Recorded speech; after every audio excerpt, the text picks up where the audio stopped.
ഞങ്ങളുടെ ദൈവമേ സ്വർഗ്ഗപിതാവേ, ഈ നല്ല നിമിഷത്തിനായ ദൈവത്തെ ഞങ്ങൾ നന്ദിയോട് സ്തോത്രം ചെയ്യുന്നു.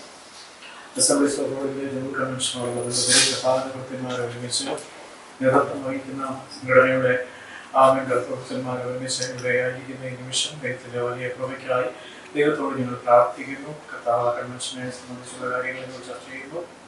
ആ കൺവെൻഷന് വലിയ ദൈവസാന്നിധ്യം ദൈവപ്രവൃത്തിക്കായി സ്തോത്രം ചെയ്യുന്നു. ഈ കൂട്ടി വരുത്തിയിരിക്കുന്ന കർത്താവദാസന്മാരെ കർത്താവ് സഹായിക്കണം. അവർ മുഖാന്തരം ചെയ്യുന്ന എല്ലാ നല്ല ശുശ്രൂഷകളെയും ദൈവം ആദരിച്ച് അനുഗ്രഹിച്ച് എല്ലാ നന്മകൾക്കും ധാരാളമായ പ്രതിഫലത്തെ കൊടുക്കേണ്ടതിനായി പ്രാർത്ഥിക്കുന്നു. നമ്മുടെ കൂട്ടായ്മയ്ക്ക് നന്ദി. ഇതിൻ്റെ ആദ്യ അവസാനം വരെയും ദൈവാത്മസാന്നിധ്യത്തിലും ബലത്തിലും കൃപയിലും എന്തുമായിരിക്കാൻ ദൈവം കൃപ ചെയ്യും. നമ്മുടെ പ്രാർത്ഥനകൾക്ക് ദൈവം നന്ദി പറയുന്നു. ഈശ്വരന്റെ നാമത്തിൽ തന്നെ വളരെ സന്തോഷത്തോടെ നമുക്ക് വീണ്ടും ഒന്നിച്ച് കാണുവാൻ കർത്താവിലേക്ക് നന്ദി പറയുകയാണ്. സഭയുടെ വിവിധ പ്രവർത്തനങ്ങൾ കഴിഞ്ഞ വർഷക്കാലം വന്ന എല്ലാ സമയങ്ങളിലും വ്യത്യസ്തമായ വാർത്തകൾ മീഡിയ ഡിപ്പാർട്ട്മെന്റ് നൽകിയതല്ല. എല്ലാ ക്രൈസ്തവ പത്രങ്ങളും അറിയിക്കുന്ന പ്രാധാന്യത്തോടെ പ്രസിദ്ധീകരിച്ചതിനുള്ള പ്രത്യേക നന്ദി സ്നേഹവും ആമുഖമായിട്ട് അറിയിക്കട്ടെ. ഇനി പത്രസമ്മേളനത്തിൽ പങ്കെടുക്കുന്ന ചുമതലക്കാരെ എല്ലാവർക്കും പരിചയമുണ്ടെങ്കിലും ഒരു ഔപചാരികത എന്ന നിലയിൽ ഞാൻ ഒന്ന് പരിചയപ്പെടുത്തുന്നു. ഏറ്റവും അങ്ങേയറ്റത്ത് ബിജു തങ്കച്ചനാണ് മീഡിയ കമ്മിറ്റി പ്രവർത്തിക്കുന്നു. തോമസ് വിൽബാഷാണ് പത്രസമ്മേളനത്തിന് നേതൃത്വം കൊടുക്കുന്നത്. സഭയുടെ സെക്രട്ടറി സംബന്ധിച്ചുകൊണ്ടിന്റെ 2025 ജനറൽ കൺവെൻഷന്റെ ജനറൽ കൺവീനറായിട്ട് പ്രവർത്തിക്കുന്നത് തോമസ് വിൽബാഷാണ്. അതുപോലെ തന്നെ ജോൺസൺ ജോയി മീഡിയ ഡിപ്പാർട്ട്മെന്റിന്റെ ചുമതല വഹിക്കുന്നു. കൺവെൻഷന്റെ മീഡിയ കമ്മിറ്റിയുടെ ദിവസം പ്രവർത്തിക്കുന്നു. ഞാൻ മീഡിയ കമ്മിറ്റി പ്രവർത്തിക്കുന്നു. എല്ലാ പത്രങ്ങളുടെയും പ്രതികൾക്കും വന്നം പറയുന്നു. ക്രൈസ്തവ ജില്ലയ്ക്ക് വേണ്ടി ഷാജിയായിട്ടുള്ള ഓൺലൈനിന് വേണ്ടി പത്രത്തിന് വേണ്ടി സന്ദീപ്, മാറാനാഥ പത്രത്തിന് വേണ്ടി ഷാജി മാറാനാഥ, സുഭാഷിതത്തിന് വേണ്ടി പ്രശസ്തിമാനായി വലിയ പത്രത്തിന്റെ പ്രതിനിധി സംഗതി ചാക്കോ, ജോജി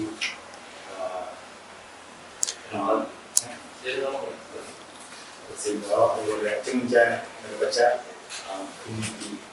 മാത്യു സത്യതി എന്നീ പത്രങ്ങളുടെ പ്രതിനിധികളാണ് ഈ മീറ്റിംഗിൽ സംബന്ധിക്കുന്നത്. നിങ്ങളെല്ലാവരെയും വളരെ ആദ്യമായിട്ട് സ്വാഗതം ചെയ്യുകയാണ്. മാധ്യമപ്രവർത്തന രംഗത്ത് ക്രൈസ്തവ സമൂഹത്തിന് ഒരുപാട് സംഭാവന നൽകുന്നവരാണ് എല്ലാ പത്രങ്ങളും എല്ലാ മാധ്യമപ്രവർത്തകരും. ദീർഘവർഷത്തെ പ്രവർത്തന പരിചയവും സഭാ സേവനങ്ങളെല്ലാം ചെയ്തതോടൊത്ത് ഉള്ള സ്നേഹവും സന്തോഷവും പങ്കുവയ്ക്കുകയാണ്. കൺവെൻഷന്റെ ക്രമീകരണങ്ങൾ സംബന്ധിച്ച് പ്രിയപ്പെട്ട സൂചിപ്പിക്കുന്നതിന് മുമ്പ് തന്നെ കൺവെൻഷനോട് ബന്ധപ്പെട്ട 2 പ്രസ് റിലീസുകൾ നൽകിയിരുന്നു. ആ 2 പ്രസ് റിലീസുകളും തക്ക സമയത്ത് കൃത്യമായിട്ട് എല്ലാ പത്രങ്ങളും കവർ ചെയ്യുകയും ഓൺലൈനിലും അതുപോലെ പ്രിന്റ് എഡിഷനിലും അതിൻ്റെ വാർത്തകളൊക്കെ നൽകിയും ഞങ്ങളെല്ലാം ശ്രദ്ധയിൽപ്പെട്ടിട്ടുണ്ട്. തീർച്ചയായിട്ടും ഇന്നലെ ഓരോന്നും വിളിച്ച് അതിലൊന്നും നന്ദി പറഞ്ഞില്ലെങ്കിലും എല്ലാവരും പ്രസിദ്ധീകരിച്ചതിനുള്ള പ്രത്യേക സ്നേഹവും നന്ദി അറിയിക്കുകയാണ്. കൺവെൻഷന്റെ വിശദമായിട്ടുള്ള വിവരങ്ങളെ കുറിച്ച് സാർ പറയുമ്പോൾ തന്നെ സംബന്ധിച്ചുകൊണ്ട് നിരവധിയായിട്ടുള്ള പ്രവർത്തനങ്ങൾ വിവിധ തലങ്ങളിൽ നടന്നു വരുന്നുണ്ട്. പ്രത്യേകിച്ച് നിങ്ങളുടെ എല്ലാം അറിവിലുള്ളതുപോലെ തന്നെ 2023 ഒക്ടോബർ മാസം 1-ാം തീയതി രാവിലെ 6 മണിക്ക് ആരംഭിച്ച ഒരു പ്രാർത്ഥന, നിലയ്ക്കാത്ത പ്രാർത്ഥന റിവൈവൽ പ്രയർ ഈ സംഭവത്തിന്റെ നേതൃത്വത്തിലെ പ്രയർ ഡിപ്പാർട്ട്മെന്റ് നേതൃത്വത്തിൽ നടന്നു വരുന്നുണ്ട്. ആ പ്രാർത്ഥനയുടെ റിപ്പോർട്ടുകൾ പലപ്പോഴും പ്രതിമാസ മീറ്റിങ്ങുകളുടെ റിപ്പോർട്ടുകൾ നൽകിയതൊക്കെ പ്രസിദ്ധീകരിച്ചിട്ടുണ്ടെങ്കിലും ഏകദേശം അത് 470 ദിവസങ്ങൾ കഴിഞ്ഞ് കണ്ടിന്യൂസ് ആയിട്ട് ഇന്ന് മലയാളക്കരയിൽ നിന്നും അങ്ങനെ ഒരു പ്രാർത്ഥന മറ്റേതെങ്കിലും സമൂഹം ചെയ്യുന്നുണ്ടോ എന്നറിയത്തില്ല. ന്യൂസ് വാല്യൂ ഉള്ളതുകൊണ്ട് അത് സൂചിപ്പിക്കുന്നത് മാത്രമേ ഉള്ളൂ. ആ പ്രാർത്ഥന 2023 ഒക്ടോബർ മാസം 1-ാം തീയതി രാവിലെ ആരംഭിച്ചു. അപ്പോൾ 2025 ജനുവരി മാസം 22-ാം തീയതി വരെ ഒരു സെക്കൻഡ് പോലും ബ്രേക്ക് ആവാതെ ആ പ്രാർത്ഥന കണ്ടിന്യൂ ചെയ്ത് മുന്നോട്ട് പോകുന്നത്. ആഴ്ചയിൽ 168 മണിക്കൂറിനെ ഓരോ മണിക്കൂറിന്റെയും സ്ലോട്ടുകളായിട്ട് തിരിച്ച് വ്യത്യസ്തമായിട്ടുള്ള ടീം ആ പ്രാർത്ഥന നയിക്കുകയാണ്. ഒരു റിലേ പോലെ തന്നെ ഓരോ സ്ലോട്ട് തീരുമ്പോൾ അടുത്ത ടീം ആ സ്ലോട്ട് ഏറ്റെടുത്ത് കണ്ടിന്യൂ ചെയ്തു പോകുന്ന രാപ്പകൽ വ്യത്യാസമില്ലാതെ ആ പ്രാർത്ഥന തുടർന്നു വരും. ആ ഒരു വിഷയത്തിൽ വാർത്ത നൽകുകയും പ്രോത്സാഹിപ്പിക്കുകയും ചെയ്ത ആദ്യ സമയത്ത് തന്നെ മാധ്യമപ്രവർത്തകരെയൊക്കെ ആ വർഷത്തിലെ 2020 നവംബറിൽ തന്നെ നമ്മൾ വിളിച്ച സമയത്ത് നിങ്ങൾ കുട്ടികൾ പങ്കെടുക്കുകയും അതിനെ പ്രോത്സാഹിപ്പിക്കുകയും ചെയ്തു. ആ കാര്യവും നന്ദിയോടെ ഓർക്കുകയും അന്ന് വന്ന് ആശംസാ വാക്കുകളും പ്രോത്സാഹന വാക്കുകളും ഒക്കെ പറഞ്ഞ് ആ മൂവ്മെന്റ് അത് അനുസരിച്ച് തുടരുന്നു എന്ന സന്തോഷം കൂടെ നമ്മുടെ ഈ സമയത്ത് പങ്കുവയ്ക്കും. അതുപോലെ തന്നെ ബന്ധപ്പെട്ട ഉപദേശങ്ങൾ എന്ന പേരിൽ ഒരു സമഗ്രമായ ഉപദേശ ഗ്രന്ഥം തയ്യാറാക്കുന്ന ഒരു ശ്രമത്തിലായിരുന്നു കഴിഞ്ഞ 2 വർഷമായിട്ട് ജെ ഷമോൾ സാർ പ്രധാനമായിട്ടും അദ്ദേഹത്തോടെ ചേർന്ന് 22 എഴുത്തുകാരും ചേർന്ന പുസ്തകം തയ്യാറാക്കി. അത് ഏകദേശം അതിൻ്റെ ഏറ്റവും നല്ല നിലയിൽ തന്നെ അതിൻ്റെ 95% വർക്കുകളും അത് പൂർത്തിയായിട്ടുണ്ട് എന്ന കാര്യം വളരെ സന്തോഷത്തോടെ നമ്മൾ ഈ സമയത്ത് എല്ലാവരെയും അറിയിക്കുക. വളരെ സന്തോഷവും നന്ദിയുമായി അറിയിക്കുന്ന സമയത്ത് തുടർന്ന് കൺവെൻഷനിലുള്ള വിശദ വിവരങ്ങൾ അപ്ഡേറ്റുകൾ നിങ്ങളൊക്കെ ഞങ്ങൾ വന്ദനം ചെയ്യുന്നു, സ്വാഗതം ചെയ്യുന്നു. പ്രിയപ്പെട്ട പ്രസന്റ് ചെയ്യുന്നതാണ് ക്രൈസ്തവ എഴുത്തുകാരുടെ പ്രതിനിധിയായിട്ടാണ് പങ്കെടുക്കുന്നത്. ശ്രീ മന്ന എന്ന് പറയുന്ന ഓൺലൈൻ പ്ലാറ്റ്ഫോമിൽ ഞങ്ങൾ സ്വാഗതം ചെയ്യുന്നു. എല്ലാവർക്കും വിശ്വസ്തനാമത്തിൽ സ്നേഹം. പ്രത്യേകിച്ച് വന്നവരെല്ലാം ഞങ്ങളുടെ കൺവെൻഷൻ വീഡിയോയുടെ ചോദിക്കുന്ന കഴിഞ്ഞു. എല്ലാവർക്കും വന്ദനം അറിയിക്കുന്നു. പ്രത്യേകിച്ച് കഴിഞ്ഞ ദീർഘവർഷങ്ങളായിട്ട് അസൻസ്കൂൾ സമൂഹത്തോട് ബന്ധപ്പെട്ട് നിങ്ങൾ ചെയ്യുന്ന എല്ലാ വിലപ്പെട്ട സംഭാവനകൾക്കും, പ്രത്യേകിച്ച് വാർത്തകളുടെ സമയത്ത് ഞങ്ങളുടെ പ്രവർത്തനത്തിന്റെ തുടർന്നിക്കുക വേണ്ട കാര്യങ്ങൾ ചെയ്തതിൽ നിങ്ങൾ കാണിക്കുന്ന എല്ലാ സംഘടനയും ആദ്യമേ നന്ദി അറിയിക്കുകയും അഭിനന്ദനം അറിയിക്കുകയും ചെയ്യുന്നു. പ്രധാനമായിട്ടും ഈ പ്രാവശ്യം നമ്മൾ ഒരുമിച്ച് കൊണ്ടുവന്നിരിക്കുന്നത് നമ്മുടെ ജനറൽ കൺവെൻഷൻ ഞങ്ങളുടെ ജനറൽ കൺവെൻഷൻ നടത്തുന്നതാണ്. 2022 ജനറൽ കൺവെൻഷൻ ജനുവരി മാസം 27-ാം തീയതി തിങ്കളാഴ്ച വൈകിട്ട് district superintendent Dinesh Chandra sir ഉദ്ഘാടനം ചെയ്യുന്നതായിരിക്കും. ഞായറാഴ്ച ഫെബ്രുവരി മാസം 2-ാം തീയതി ഞായറാഴ്ച പുതിയ പുതുവാരമാണ് മീറ്റിംഗ് സമാധാനം നൽകുന്നത്. ചൊവ്വ മുതൽ ശനിയാഴ്ച ദിവസങ്ങളിൽ എല്ലാ ദിവസവും പകൽ മീറ്റിംഗുകൾ, പാസ്റ്റേഴ്സ് സെമിനാറുകളും, അതോടൊപ്പം തന്നെ വെള്ളിയാഴ്ച ദിവസം പ്രധാനമായിട്ടും മിഷന്റെ സെമിനാറുകൾ, മറ്റ് ഡിപ്പാർട്ട്മെന്റ് സെമിനാറുകളാണ് നടത്തുന്നത്. ശനിയാഴ്ച ദിവസങ്ങളിൽ രാവിലെ സഹസ്ര സമ്മേളനം, ഉച്ച കഴിഞ്ഞ് യുവജന വിഭാഗത്തിന്റെ സമ്മേളനം നടത്തപ്പെടുകയാണ്. ഈ മീറ്റിംഗുകൾ പ്രധാനമായിട്ടും എടുത്തു പറയുന്ന പ്രധാനപ്പെട്ട കാര്യങ്ങൾ ഈ പ്രാവശ്യം ഉന്നത വിദ്യാഭ്യാസം ആവശ്യത്തെക്കുറിച്ച് യൗവനക്കാർക്കോട് സംസാരിക്കാനായിട്ട് പ്രത്യേക സെഷൻ ക്രമീകരിച്ചിട്ടുണ്ട്. കൂടാതെ ബുധനാഴ്ച വൈകുന്നേരം 4 മണിക്ക് പന്തൽ കൺവെൻഷൻ ഗ്രൗണ്ടിൽ പുതുതായി നിർമ്മിക്കുന്ന ഓഫീസുകൾ തറക്കല്ലിടാനായിട്ട് താല്പര്യപ്പെടുകയാണ്. അത് ഡിസ്ട്രിക്ട് സൂപ്രണ്ട് നിർവഹിക്കുന്നതായിരിക്കും. കൂടാതെ പന്തൽ കൺവെൻഷൻ ഗ്രൗണ്ടിന്റെ ബോർഡറിലായിരിക്കും പ്രിയപ്പെട്ടവരും പ്രത്യേക സമയത്ത് എത്തിച്ചേരാൻ സാധ്യതകളുണ്ട്. എല്ലാവരുമല്ല, എങ്കിലും കുറച്ച് എത്താനുള്ള സാധ്യതകളുണ്ട്. പ്രധാനമായിട്ടും ഈ പറയപ്പെട്ട കാര്യങ്ങളാണ് പ്രധാനമായിട്ട് ഓർപ്പിക്കാനായിട്ടുള്ളത്. അതുകൂടാതെ വിവിധ ഡിപ്പാർട്ട്മെന്റ് വളരെ സജീവമായിട്ട് പ്രവർത്തിച്ചുകൊണ്ടിരിക്കുന്നു. അതിലൊരു ഡിപ്പാർട്ട്മെന്റാണ് നിലയ്ക്കാത്ത പ്ലാൻ. 470 ദിവസം പിന്നിട്ടിരിക്കുകയാണ്. അത് വളരെ നന്നായിട്ട് ഡിപ്പാർട്ട്മെന്റ് പാസ്റ്റർ ജോമൻഗുരുടെ നേതൃത്വത്തിൽ വിവിധ സുഹൃത്തുക്കളായി തിരിച്ച് വിവിധ രാജ്യങ്ങളിലുള്ള എല്ലാ ദൈവദാസന്മാരും ദൈവം ഒരുമിച്ച് ചേർന്നുള്ള ഒരു പ്രാർത്ഥന ചങ്ങലയാണ്. അത് വളരെ നന്നായിട്ട് പൊയ്ക്കൊണ്ടിരിക്കുന്നു.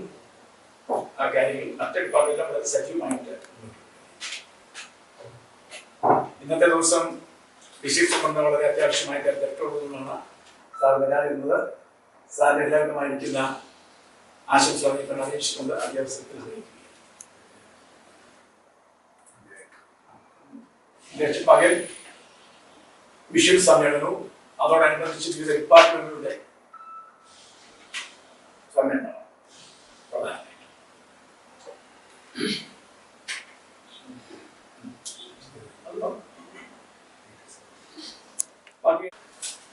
പദ്ധതിയിൽ കാര്യങ്ങളോട് ചോദിക്കാവുന്നതുള്ളൂ.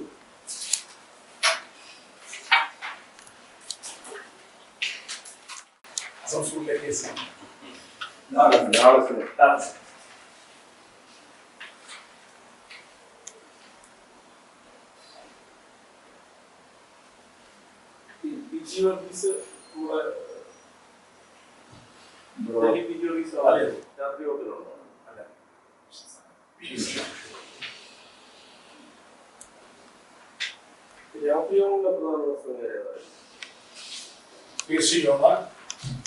Shibu Thomas, George Thomas, Daniel George, Stanley George,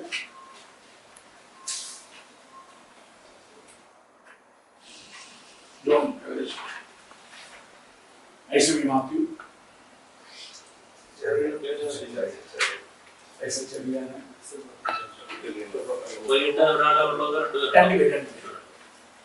doctor Joseph Daniel,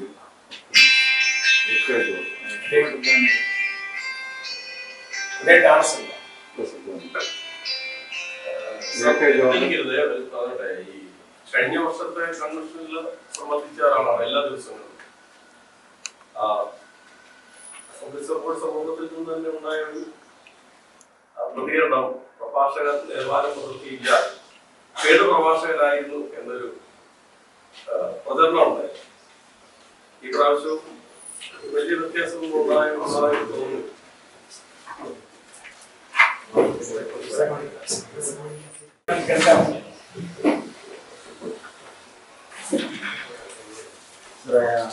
ബുധനാഴ്ച നടക്കുന്ന നമ്മുടെ ബുധനാഴ്ച അല്ലാതെ നമ്മുടെ പുനലൂരുള്ള ഓഫീസ് ഇവിടെ മാറ്റാനുള്ള സംവിധാനമാണോ? അല്ല, ഇവിടെയുള്ള അത്യാവശ്യം അത്യാവശ്യമായിരിക്കുന്ന ഈ ബോർഡ് ഇതിനു വേണ്ടി പ്രത്യേക ബോർഡിൽ ഉപയോഗിച്ചിട്ടുണ്ടോ? കൺവെൻഷൻ ഗ്രൗണ്ടിന് വേണ്ടി കൺവെൻഷൻ ഗ്രൗണ്ടിന്റെ കൊടുത്ത പ്രത്യേക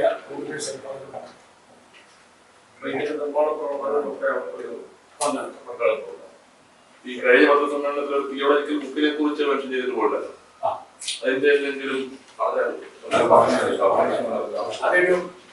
അതിന്റെ ഏറ്റവും പ്രധാനമായിട്ട് എല്ലാ വർക്കും ഏകദേശം തീർന്നിരിക്കുകയാണ്. 40 ആർട്ടിക്കിളാണ്, 20 പേർ എഴുത്തുകാരാണ് അത് എഴുതിക്കൊണ്ടിരിക്കുന്നത്. ഞങ്ങളുടെ ഡിസ്ട്രിക്ട് കോൺഫറൻസിനുള്ള ബന്ധത്തിൽ അത് റിലീസ് ചെയ്യാനാണ്. അപ്പോൾ തന്നെ ഈ പുസ്തക എഴുത്തുകാരായിട്ട് അതിൽ എല്ലാവരെയും ഒന്ന് ആദരിക്കാനായിട്ട് പ്രത്യേക സെഷൻ ഈ കൺവെൻഷൻസ് നമ്മൾ ക്രമീകരിച്ചു. കഴിഞ്ഞ പ്രാവശ്യം സഹോദരിമാർക്ക് പ്രാർത്ഥിക്കാൻ അവസരം കൊടുത്തു, ഇപ്രാവശ്യം APC സംഘത്തിന് വേണ്ടി അവസരം കൊടുത്തു. ഇപ്രാവശ്യം ഏത് പ്രഭാഷകരായിട്ട് സഹോദരിമാരെ ഉൾപ്പെടുത്തിയിട്ടുണ്ടോ?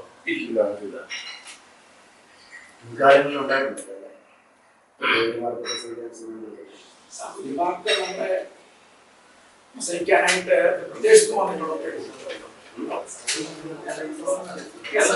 അതെന്തായാലും മാനദണ്ഡം എന്ന് പറയുന്നത് ആ രീതിയിലുള്ള തിയോളജിക്കൽ സ്റ്റഡി കഴിഞ്ഞാണോ? പിന്നെ 8 വർഷങ്ങളായിട്ട് WCയുടെ ചുമതലകളും മറ്റു കാര്യങ്ങളൊക്കെ ഉണ്ടായി. നമ്മൾ പ്രധാനമായിട്ടും പൂർണ്ണസമയ ശുശ്രൂഷകന്മാർക്കാണ് സർട്ടിഫിക്കറ്റ് കൊടുക്കുന്നത്. അപ്പോൾ തന്നെ അസൂർ മലയാളം ഡിസ്ട്രിക്ട് കൗൺസിലിൽ ഏതൊക്കെ പ്രത്യേക സ്ഥാനങ്ങൾ അപ്പോയിന്റ്മെന്റ് ചെയ്തിട്ടുണ്ട്, മിനിസ്റ്ററുടെ ഭാഗമായിട്ട് അപ്പോയിന്റ്മെന്റ് ചെയ്തിട്ടുണ്ട്. ആ നിലവിലുള്ളവരെ നമ്മൾ എന്താണ് അവർ ക്രെഡൻഷ്യൽ കൊടുക്കുക, അവർ സ്നാനമൊക്കെ നടത്താറുണ്ടോ? പ്രസംഗം മാത്രമേ അവർക്ക് കാർമിക ശുശ്രൂഷകളൊന്നും ചെയ്യാനുള്ള ഒന്നുമില്ല. പ്രാധാന്യം കൊടുക്കുന്നുണ്ടെങ്കിലേ ടീച്ചേഴ്സ് ആയിട്ട് അവരെ കൂടെ ഉൾപ്പെടുത്തി കൂടെ ടീച്ചേഴ്സായിട്ട് നമ്മൾ മറ്റ് ഡിപ്പാർട്ട്മെന്റിൽ ലേഡീസ് ഡിപ്പാർട്ട്മെന്റിൽ ക്യാമറാണല്ലോ പ്രസംഗിക്കുന്നത്.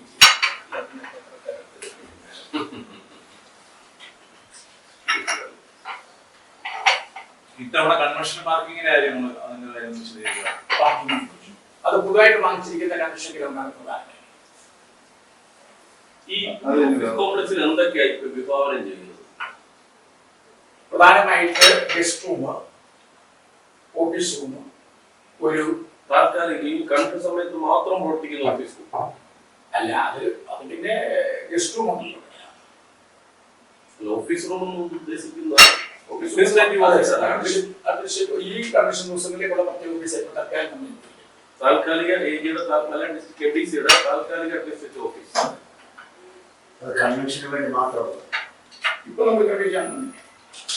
പിന്നെ അതിനകത്തൊരു ഏതെല്ലാം കാര്യം മൊത്തം നമ്മൾ ചെയ്തിട്ടില്ല, ഓരോന്നും പ്ലാൻ ചെയ്തിട്ടില്ല. ഏകദേശം 5000 സ്ക്വയർ ഫീറ്റ് ഉള്ള ഒരു കെട്ടിടമാണ് നമുക്ക് എത്ര പ്രാദേശിക സഭകളും ഏകദേശം നമുക്ക് 1000-ഓളം സഭകൾ. അംഗീകൃത സഭകൾ 800 സഭകൾ.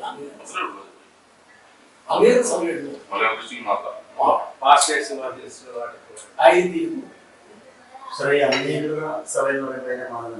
20 സ്നാനപ്പെട്ട മെമ്പേഴ്സ്. ഫാമിലിയാണോ? അല്ല, മെമ്പേഴ്സ് എന്ന് പറയുന്നത് സ്നാനപ്പെട്ട ആരും എന്നാണ്. ബാക്കി വിശ്വസിച്ചായി ബാക്കി ഔട്ട് സെഷൻസ് കൺവെൻഷൻസിനെ കുറിച്ച് ഒരു നിർദ്ദേശം പറഞ്ഞില്ല. സാധാരണ മുഖ്യധാര സഭകളിലൊക്കെ ഈ ജനറൽ കൺവെൻഷനുകളിലെ കർത്തൃമേശ ശുശ്രൂഷ ആദ്യം നടത്താം. ഞാൻ കഴിഞ്ഞ 10-32 വർഷമായിട്ട് എൻ്റെ ഭാര്യ ഏരിക്കാരി ആയതുകൊണ്ട് കല്യാണം കഴിഞ്ഞ കാലം മുതൽ ഏരിയുടെ അവസരത്തിൽ പങ്കെടുക്കാം. ഏറ്റവും ഓക്വേർഡായിട്ട് എനിക്ക് തോന്നിയിട്ടുള്ള കാര്യം, ഏറ്റവും അവസാനം ആദ്യം വചന സൂക്ഷ്യം കാര്യങ്ങളൊക്കെ കഴിഞ്ഞ് പിന്നെ വന്ന വിദേശത്ത് നമുക്ക് സംഭാവന തന്നവരെ എല്ലാം എഴുന്നേൽപ്പിച്ച് നിർത്തി അവർക്കെല്ലാം അഭിവാദ്യം അർപ്പിച്ചതിന് ശേഷം ഏകദേശം 25% ആളുകൾ പോയി കഴിയുമ്പോഴാണ് നല്ല ശക്തമായ ചൂടത്ത് മനുഷ്യനെല്ലാം ഒരുമാതിരി മാനസികമായും ശാരീരികമായും വല്ലാത്ത അവസ്ഥയിലെത്തി നിൽക്കുമ്പോഴാണ് കർത്തമേശ നടത്താറുള്ളത്.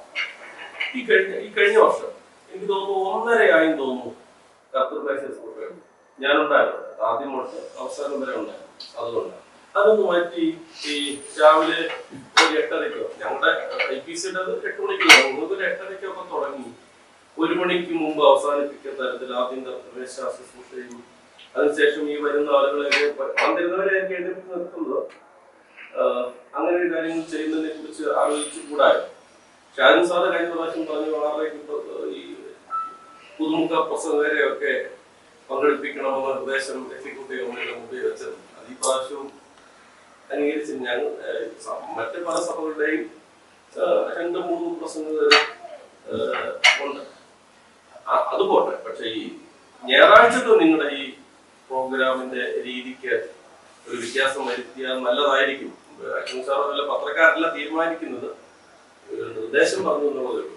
എന്തായാലും ആ കാര്യത്തെ കുറിച്ച് എക്സിക്യൂട്ടീവ് കമ്മിറ്റിയായിട്ട് ഒരുമിച്ചെടുക്കേണ്ട തീരുമാനമാണ്. രണ്ടാമത്തെ കാര്യം, കഴിഞ്ഞ 2-3 വർഷങ്ങളായിട്ട് സമയ യുക്തത്തിൽ ഒരു കാര്യം നമ്മൾ ചിന്തിക്കണമെന്ന് പറഞ്ഞു കഴിഞ്ഞാൽ നമ്മൾ വർഷങ്ങളായിട്ട് കണ്ടിട്ടുണ്ട് മുഴുവൻ റീലൊക്കേറ്റ് ചെയ്തിട്ട് ഒരു പുതിയ സ്ഥലത്ത് എസ്റ്റാബ്ലിഷ് ചെയ്ത് വരുന്നതേ ഉള്ളൂ. അപ്പൊ അത് മുഴുവൻ നമ്മുടെ സഭകളും ആ കാര്യത്തില് ഒരു പുതിയ സ്ഥലവുമായിട്ട് കണക്ട് ആയി വരുന്നതേ ഉള്ളൂ. അത് മുന്നോട്ട് പോകുമ്പോൾ സ്വാഭാവികമായിട്ടും ഇത് തിരിഞ്ഞു വരാനുള്ള നമ്മളിപ്പോ ഇതിനകത്ത് ഇടുക്കിയിൽ വരുന്ന ആൾക്കാരുണ്ട്, തിരുവനന്തപുരത്ത് വരുന്ന ആൾക്കാരുണ്ട്, നെയ്യാറ്റിൽ വരുന്ന ആൾക്കാരുണ്ട്. സഭയ്ക്ക് ഏറ്റവും കൂടുതൽ സഭകളുള്ള ഒരു ജില്ലയാണ് തിരുവനന്തപുരം. അപ്പൊ അവിടുന്ന് അവർ വളരെ അഡ്വാൻസ് ആയിട്ട് ബസ് ബുക്ക് ചെയ്ത് വളരെ പ്ലാൻഡ് ആയിട്ട് വരുന്ന ആൾക്കാരാണ്. അപ്പൊ അവർ ചിലപ്പോൾ ഒരു പക്ഷേ ഇവിടെ എത്തുമ്പോഴത്തേക്കും ഒക്കെ ആയേക്കാം. അപ്പൊ നമ്മൾ ഈ 8 മണിക്ക് ഒരു മീറ്റിംഗ് വെച്ചിട്ട് ആയിക്കോട്ടെ.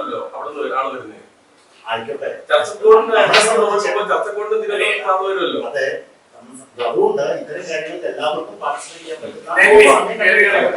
പുതിയ മാറ്റങ്ങൾ വരുത്തുമ്പോഴേ വളരെ ആലോചിച്ചു എല്ലാവർക്കും അതൊരു നല്ല അഭിപ്രായം ഐക്യത്തോടെ നമുക്ക് ചെയ്യാം. പക്ഷെ അഭിപ്രായത്തിനെ കുറിച്ച് നമുക്ക് പരിഗണിക്കുന്നതായിരിക്കും. ഏറ്റവും കൂടുതൽ ഈ പ്രസ് മീറ്റുകളിൽ അഭിപ്രായങ്ങൾ പറഞ്ഞിട്ടുള്ളതിനെയൊക്കെ പരിഗണിക്കുന്ന ഒരു പോസിറ്റീവായിട്ടുള്ള ഒരു ആറ്റിറ്റ്യൂഡ് എപ്പോഴും ഈ സഭ എടുക്കാറുണ്ട്. അത് ഇത്തരം എല്ലാ നിർദ്ദേശങ്ങളെയും അതേ രീതിയിൽ തന്നെയാണ് കഴിഞ്ഞ കാലത്ത് എടുത്തേക്കുന്നത്. നാളുകളിലും അതുപോലെ തന്നെ അത് എടുക്കുന്നതാണ്. രാഷ്ട്രീയ നേതാക്കൾ ആരൊക്കെ പകുതിയായിട്ടും അതിനെ കുറിച്ച് വ്യക്തമായിരിക്കുന്ന ഒരു ചിത്രമാണ്. ആരെങ്കിലും ഇങ്ങോട്ട് വരുന്നു എന്ന് പറയുന്നെങ്കിൽ നമ്മൾ ഒഴിവാക്കാറില്ല. എങ്കിലും നമ്മൾ ആരെയും വിളിച്ചിട്ടില്ല. അതാണ് നമ്മൾ സാധാരണ ചെയ്യുന്നത്. MLA MP ഒക്കെ വന്നാലാണ് പക്ഷെ മറ്റ് മുഖ്യധാര പാർട്ടികളുടെ എല്ലാ നേതാക്കൾ വരുമ്പോൾ അവരെയും കുഴപ്പമില്ല.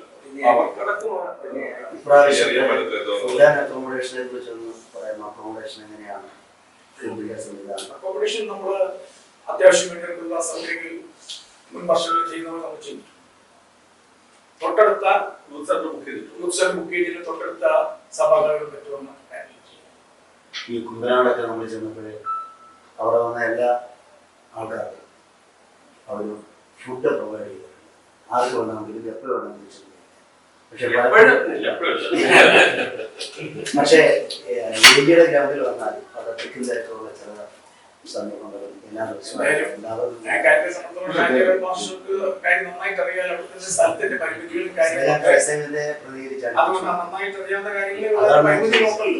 ഞാനിപ്പോ ഏജിക്കാരനായിട്ടല്ല പറയുന്നത്. പരിമിതികളുണ്ട്. അതിന്റെ സ്ഥലത്തിന്റെ പരിമിതി അനുസരിച്ച് ചെയ്യാൻ പറ്റുന്നുണ്ട്. എത്ര പേരുടെ ഫുഡ് അങ്ങനെയുള്ള കാര്യങ്ങളാണ് പ്രതീക്ഷിക്കുന്നത്? എങ്ങനെ സാധാരണ സൺഡേയും സൺഡേയിൽ സൺഡേ നമ്മൾ പണിയായിരുന്നു. ബാക്കിയുള്ള ദിവസങ്ങളിൽ അങ്ങനെ ബാക്കിയുള്ള ദിവസങ്ങളിൽ നമ്മുടെ വലിയ മീറ്റിങ്ങൾക്ക് വരുന്ന ആൾക്കാരെ പറ്റി അറിയാമോ? ഗ്രൗണ്ടിൽ തന്നെയാണോ ക്രമീകരിക്കുന്നത്? വസ്തു സംബന്ധമായ വിഷയങ്ങളൊക്കെ തീർന്നു. പുതിയ പ്രശ്നങ്ങളൊന്നുമില്ല. നിലവിലുണ്ടായിരുന്ന ആ കാര്യങ്ങൾ അതുപോലെ തന്നെ കോടതി ഉത്തരവിട്ട് ഈ സ്റ്റാറ്റസ് ഉണ്ടാണോ ഇപ്പോ? സ്റ്റാറ്റസ് ഈ PG വർഗീസ് പ്രസംഗങ്ങളുടെ കൂട്ടത്തിൽ ഒരു സവിശേഷം PG വർഗീസ് മറ്റേ PG വർഗീസ് ആണ് PG വർഗീസ് വ്യവസ്ഥാപിത ബന്ധുസ്ഥ സഭകളൊന്നും അദ്ദേഹത്തെ നമുക്ക് കണ്ടിട്ടില്ല. പ്രസംഗങ്ങളുടെ കൂട്ടത്തിൽ മാത്രമല്ല അദ്ദേഹത്തോട് ഈ സഭകൾക്കൊക്കെ ഒരു ഐക്യം കൽപ്പിച്ചിരുന്നത് മാത്രമല്ല കേരളത്തിലുള്ള സഭകളുടെ ഉപദേശം നമുക്ക് വേണ്ട എന്ന് പറഞ്ഞ ഒരാളാണ് PG വർഗീസ്. ഏറ്റവും ആദ്യങ്ങളോട് അവിടെ പറയാൻ പറ്റും. അപ്പൊ അങ്ങനെ ഒരാളെ വിളിക്കുമ്പോൾ സഭയ്ക്ക് അതിന് എതിരുണ്ടാവില്ല. അദ്ദേഹത്തെ പൊതുവെ വിഷയ സമ്മേളനത്തിൽ പങ്കെടുപ്പിക്കാൻ അദ്ദേഹത്തിന്റെ വിഷയ അനുഭവം മറ്റു ഷെയർ ചെയ്യാൻ അവസരം കൊടുത്തിട്ടുണ്ട്. വ്യവസ്ഥാപിത സഭകളെന്ന് പറഞ്ഞ സഭകളുണ്ടോ?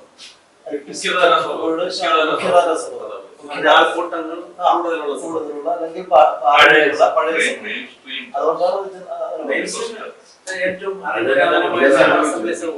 അല്ല അത് ഇപ്പൊ ഇതുവരെ പറഞ്ഞില്ലെന്നാ പറഞ്ഞത്. ഇതുവരെ ചെയ്തിട്ടില്ലായിരുന്നു. അങ്ങനെയുള്ള സഭകൾ സാധാരണ വിളിക്കാറില്ല.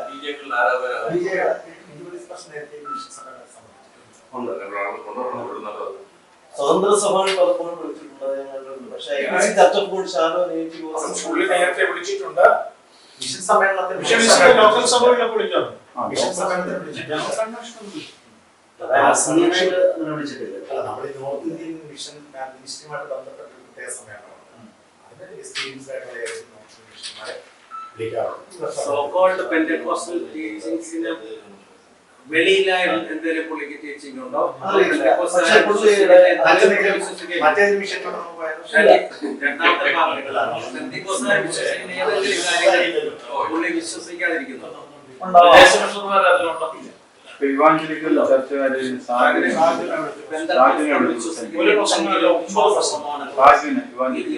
വിശ്വസിക്കാതിരിക്കുന്നു.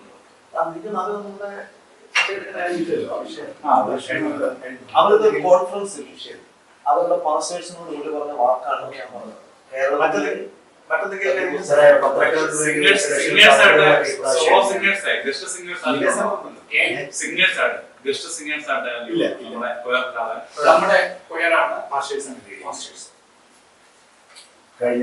മിഷൻ ചോദിച്ചോട്ടെ, കുഴപ്പമുണ്ടോ? നമ്മുടെ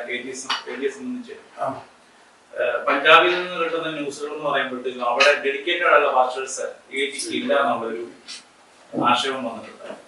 അപ്പൊ അതിനെ കുറിച്ചുള്ള സഭയുടെ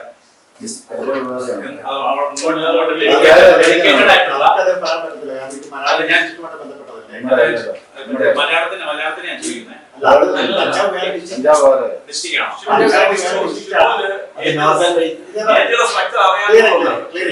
പഞ്ചാബ് സെപ്പറേറ്റ് ഡിസ്ട്രിക്റ്റ് ആണ്. അത് സംബന്ധിച്ച് ആൻസർ ചെയ്യുന്നത് പഞ്ചാബ് ഡിസ്ട്രിക്റ്റും അല്ലെങ്കിൽ അസംബ്ലീസും കൂടെ ഇന്ത്യയുടെ ഘടകവുമാണ്. ഈ കാര്യങ്ങൾ മാത്രമേ നമ്മൾ പ്രധാനമായിട്ട് വിഷുമാരെ 250 വിഷുമാരെ നമ്മൾ അയച്ചിട്ടുണ്ട്. നമ്മൾ അയച്ചിരിക്കുന്നത് നമ്മളവരെ സപ്പോർട്ട് ചെയ്യും. അവർക്ക് നമ്മൾ കയറി കൊടുക്കും. പക്ഷെ അവർ അതാത് ഡിസ്ട്രിക്റ്റുകളുടെ ഇല്ല. ചേച്ചി മലയാളത്തിന്റെ ആൾക്കാർ അവിടെ ഉണ്ടല്ലോ. ഞാൻ അതിൽ നിന്ന് എടുത്ത അവരുടെ അവിടെയുള്ള ഡിസ്ട്രിക്റ്റ് മലയാളിയാണോ എന്ന് കരുതി അവർ ഞാൻ ഡൗട്ട് ചോദിച്ചോട്ടെ. അസംബ്ലീസുകളുടെ സിസ്റ്റം അനുസരിച്ച് ഓരോ ഡിസ്ട്രിക്റ്റിലുള്ള പാസ്റ്റേഴ്സിന്റെ സൂപ്പർവിഷൻ ആ ഡിസ്ട്രിക്റ്റിനാണ്. അപ്പൊ ഇവിടെ നിന്ന് മലയാളികൾ പഞ്ചാബിലുണ്ടെങ്കിൽ അവർ പഞ്ചാബിലെ ക്രെഡൻഷ്യൽ ഉള്ളവരാണ്. രാജസ്ഥാനിലാണെങ്കിൽ അവർ രാജസ്ഥാനിലെ ക്രെഡൻഷ്യൽ ഉള്ളവരാണ്. അവരുടെ സൂപ്പർവിഷനും അഡ്മിനിസ്ട്രേഷനും ആ ഡിസ്ട്രിക്റ്റിനാണ് ഉള്ളത്. ഫിനാൻഷ്യൽ സപ്പോർട്ട് ചിലപ്പോൾ നമ്മുടെ മലയാളികൾ വടക്കേക്ക് പോകുമ്പോൾ അവർക്ക് വേണ്ടുന്ന ആദ്യ കാലത്തേക്ക് ഫിനാൻഷ്യൽ സപ്പോർട്ട് ആവശ്യം വരും. ഒരു മോറൽ സപ്പോർട്ട് ആവശ്യം വരും. ആ ഒരു ലിമിറ്റഡ് പീരീഡില് അവരെ അത്തരം കാര്യങ്ങൾ മാത്രമാണ് നമുക്ക് സഹായിക്കാൻ പറ്റുന്നത്, നമുക്ക് പിന്തുണയ്ക്കാൻ പറ്റുന്നത്. അങ്ങനെ ചോദിച്ചോട്ടെ. അതാകുമ്പോൾ അവിടെയാണ് നമുക്ക് ആൻസർ ചെയ്യാൻ പറ്റുന്നത്. അത്തരം ഈ മിഷണറി പാസ്റ്റേഴ്സ് ആയിട്ട് എത്ര പേര് നമുക്ക് മലയാളികൾ മാത്രം, മലയാളികൾ മിഷണറി പാസ്റ്റേഴ്സ് മലയാളികളായിട്ട് 60 അടുപ്പിച്ചുള്ള ആളുകളാണ് ഇപ്പോൾ അപ്പൊ അവിടുന്ന് കിട്ടിയ ഫീഡ്ബാക്ക് എന്ന് പറയുന്നത് അല്ലാതെ ഞാൻ പറഞ്ഞത് നമുക്കിവിടെ പ്രസക്തമല്ലെന്ന് പറയുന്നത് അല്ല നമ്മളിപ്പോൾ പ്രസക്തമല്ല, ഇവിടെ ചർച്ച ചെയ്യേണ്ട കാര്യമില്ല. സാർ കേരളത്തിൽ തന്നെ 2 ഡിസ്ട്രിക്റ്റ് ആണ് അതെ മലയാളവും മലബാർ. അതുപോലെ തന്നെ അവിടെ നോർത്ത് ഇന്ത്യയിൽ അല്ല നമ്മളോട് സപ്പോർട്ട് ചെയ്യുന്ന പറഞ്ഞുകൊണ്ട് ഞാൻ ചോദിച്ചത് അല്ലാതെ ആ സപ്പോർട്ട് ചെയ്യുന്ന ആളുകളുമായിട്ട് നമുക്ക് കണക്ഷൻ ഉണ്ട്. പക്ഷെ അവരുടെ അഡ്മിനിസ്ട്രേഷനും അവിടുത്തെ മറ്റു കാര്യങ്ങളും അവരൊക്കെ നോക്കുന്നത്. സാമ്പത്തിക സഹായം ചെയ്യുന്നത് മാത്രമേ ഉള്ളൂ ഉത്തരവാദിത്വം. നമ്മളിവിടെ ചർച്ച ചെയ്തിട്ട് കാര്യമില്ല. ഭാരവാഹികളാരും പ്രസംഗരായിട്ടില്ലേ? പഴയ കൗൺസിൽ ഭാരവാഹികളാരും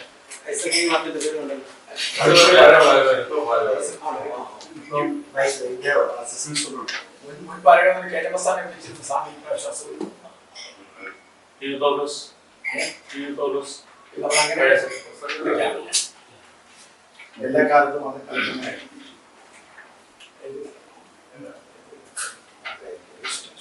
സ്റ്റാളുകൾ പുറത്ത് മാത്രമേ ഉള്ളൂ, കൺവെൻഷൻ സ്റ്റാളുകൾ ഒക്കെ.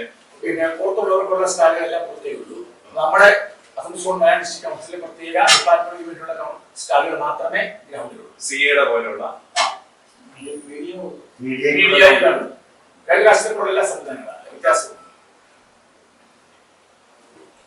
അപ്പൊ താങ്ക് യു എല്ലാവരും വന്നതിൽ പ്രത്യേകിച്ച് സന്തോഷം. ഇവിടെ ജോൺസൺ ബാപ്പിയുടെ ആളുണ്ട്. ഒന്നുകൂടെ പറഞ്ഞേക്കോ, നിങ്ങളുടെ പേരെന്ന് പറഞ്ഞേക്കോ. ജനറൽ കൺവീനർ സഭയുടെ സെക്രട്ടറി കൂടിയായിട്ടുള്ള ഫാദർ തോമസ് ഫിലിപ്പ്, പിന്നെ ഞാൻ ഷാജൻ ജോൺ, ജോൺസൺ ജോയ്, ഫാദർ ബിജു തകേഷ്.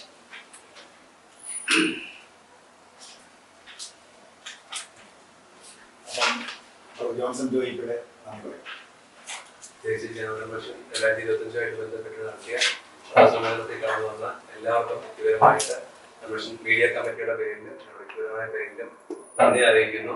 പ്രത്യേകിച്ച് ജനറൽ കൺവെൻഷൻ ഈ പ്രാവശ്യവും ഓൺലൈനായിട്ട് തത്സമയം ലൈവ് ടെലികാസ്റ്റിംഗ് ചെയ്യുന്നുണ്ട്. AGMDC യൂട്യൂബ് ചാനലായിരിക്കും ഉണ്ടായിരിക്കുന്നത്. ഈ വാർത്തകളെല്ലാം തത്സമയത്ത് കൊടുത്തതിന് പ്രത്യേക നന്ദിയും അറിയിക്കുന്നു. എല്ലാ ദിവസവും വൈകിട്ട് ന്യൂസ് അപ്ഡേറ്റ് നമ്മുടെ വാട്സാപ്പിൽ അറിയിക്കുന്നതാണ്. പിന്നെ എല്ലാവരെയും കൺവെൻഷൻ പ്രത്യേകം ക്ഷണിക്കുന്നു. സമയം കിട്ടുന്നവർക്ക് വരാനും പങ്കെടുക്കാനും പ്രോത്സാഹിപ്പിക്കാനും പ്രത്യേകം അപേക്ഷിക്കുകയാണ്. Thank you so much. കേരളത്തിലെ മാധ്യമ സമൂഹത്തിൽ പ്രധാന പ്രശ്നങ്ങളെ ക്ഷണിച്ചുകൊണ്ട് ഇത്തരത്തിൽ സമീകൃതമായ പൊതുസമ്മേളനം നടത്തിയ സമൂഹ നേതൃത്വത്തോട് പ്രത്യേകിച്ച് മീഡിയ ടീമിനോട് മാധ്യമ സമൂഹത്തിന്റെ പ്രത്യേക നന്ദി അറിയിക്കുന്നു. നിങ്ങൾ മാധ്യമ സമൂഹത്തോട് കാണിക്കുന്ന സഹകരണത്തിന് തിരിച്ചും മാധ്യമ സമൂഹത്തിന്റെ പിന്തുണ ഉണ്ടായിരിക്കും പ്രത്യേകം അറിയിച്ചു. സ്നേഹവാനായ ജനറൽ കൺവെൻഷന്റെ വരുവാനും അത് സംബന്ധിച്ചുള്ള വിവരങ്ങൾ നൽകുവാനും ഇതിന്റെ മക്കളെ ദൈവം ഉപയോഗിച്ചല്ലോ. ഈ ദിവസങ്ങളിൽ നടക്കുന്ന കൺവെൻഷനുകളൊക്കെ അനുഗ്രഹമാക്കണം. കർത്താവിന്റെ കൃപ അതിന്മേൽ പകരണമേ.